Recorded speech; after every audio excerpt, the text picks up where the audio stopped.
नवरात्रों में दुर्गा सप्तशती के पाठ सरल भाषा में 11वां अध्याय।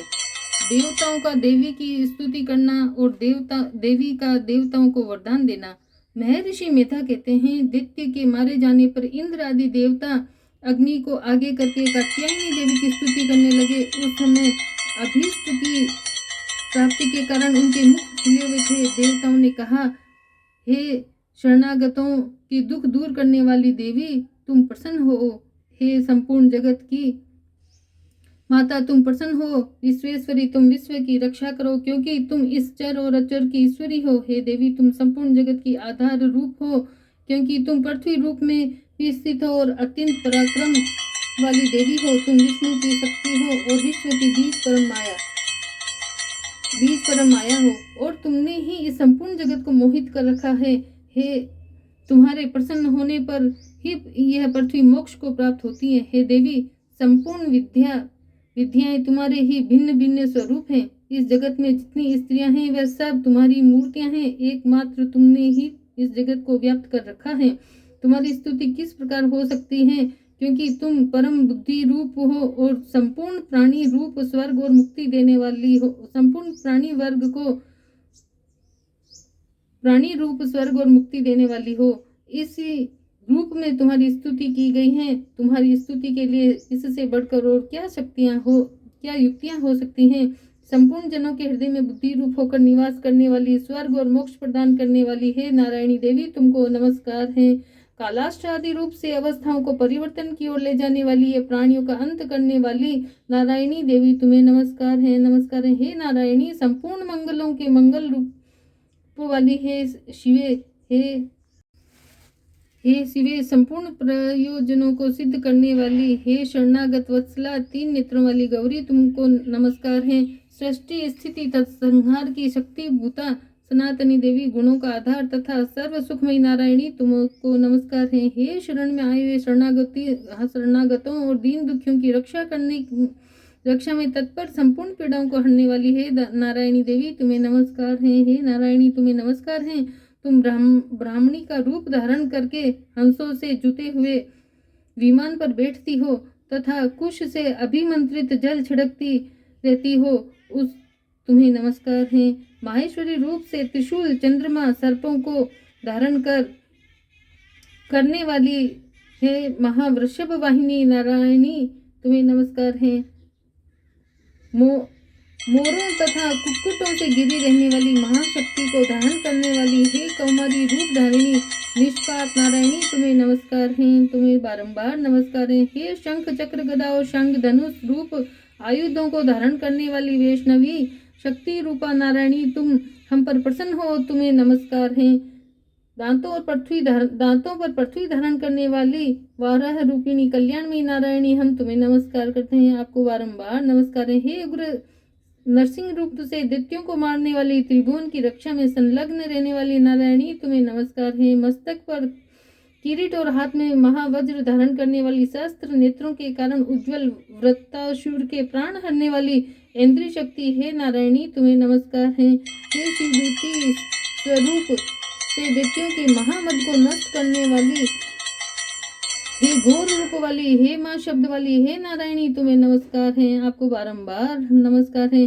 दाढ़ों के कारण विकराल मुख वाली, मुंडमाला से विभूषित मुंडमर्दिनी चामुंडा रूपा नारायणी, तुम्हें बारंबार नमस्कार है। आपके चरणों में हमारा बारंबार नमस्कार है। हे लक्ष्मी, लज्जा, महाविद्या, श्रद्धा, पुष्टि, स्वधा, ध्रुवा, महारात्रि तथा महाविद्या रूपा नारायणी, तुमको नमस्कार है। आपको बारंबार नमस्कार है। मेघा, सरस्वती, सर्वोत्कृष्ट ऐश्वर्य रूपिणी पार्वती,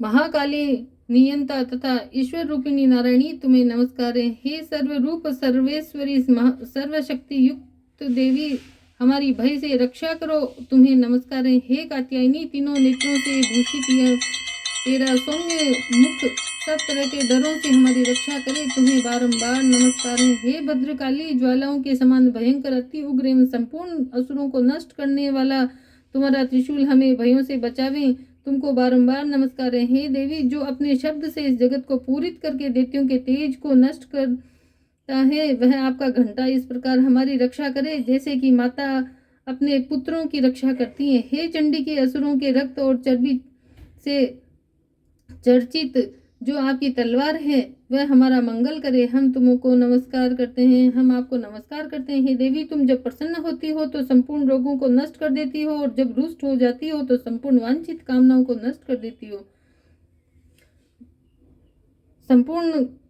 संपूर्ण वांछित कामनाओं को नष्ट कर देती हो और जो मनुष्य तुम्हारी शरण में आते जाते हैं उन पर कभी विपत्ति नहीं आती, बल्कि तुम्हारी शरण में गए हुए मनुष्य दूसरों को आश्रय देने योग्य हो जाते हैं। अनेक रूपों से बहुत प्रकार की मूर्तियों को धारण करके इन धर्मद्रोही असुरों का तुमने संहार किया है, वे तुम्हारे सिवा और कौन कर सकता है। चतुर्दश विद्याएं, शतशास्त्र और चारों वेद तुम्हारे ही प्रकाश से प्रकाशित है, उनमें तुम्हारा ही वर्णन है। और जहाँ राक्षस विषैले सर्प शत्रुगण हैं वहां और समुद्र के बीच में भी तुम साथ रहकर इस विश्व की रक्षा करती हो। हे विश्वेश्वरी, तुम विश्व का पालन करने वाली विश्व रूपा हो, इसलिए संपूर्ण विश्व को धारण करती हो, इसलिए ब्रह्मा विष्णु महेश की भी वंदनीय हो।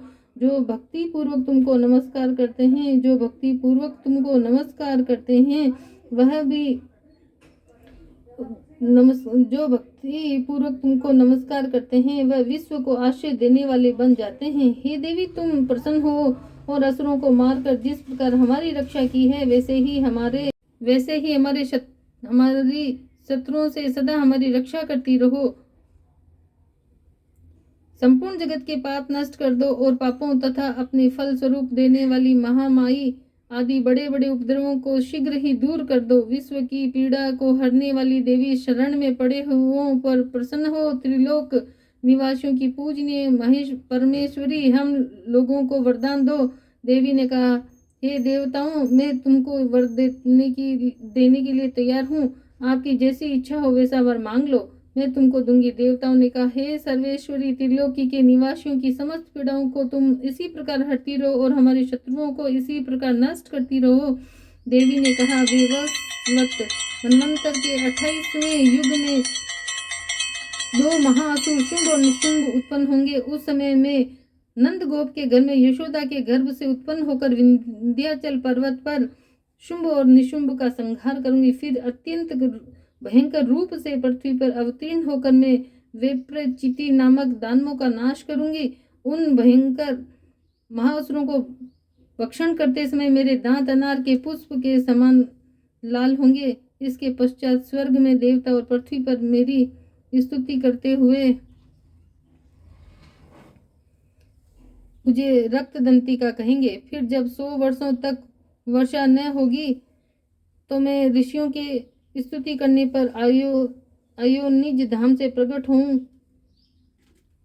होंगी और अपने 100 नेत्रों से ऋषियों की ओर देखूंगी। अतः मनुष्य शताक्षी नाम से मेरा कीर्तन करेंगे। इसी समय में अपने शरीर से उत्पन्न हुए प्राणों की रक्षा करने वाले शाकों द्वारा सब प्राणियों का पालन करूंगी और तब इस पृथ्वी पर शाकंभरी के नाम से विख्यात होंगी। और इसी अवतार में मैं दुर्ग नामक महाअसुर का वध करूंगी और इससे मैं दुर्गा देवी के नाम से प्रसिद्ध होंगी। इसके पश्चात जब मैं भयानक रूप धारण करके हिमालय निवासी ऋषियों की रक्षा करूंगी तब मैं भीमा देवी के नाम से मेरी ख्याति होगी।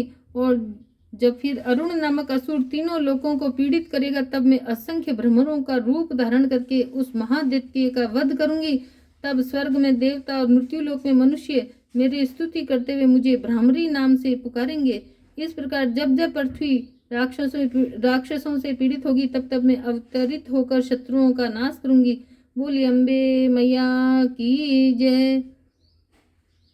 11वां अध्याय संपूर्णम।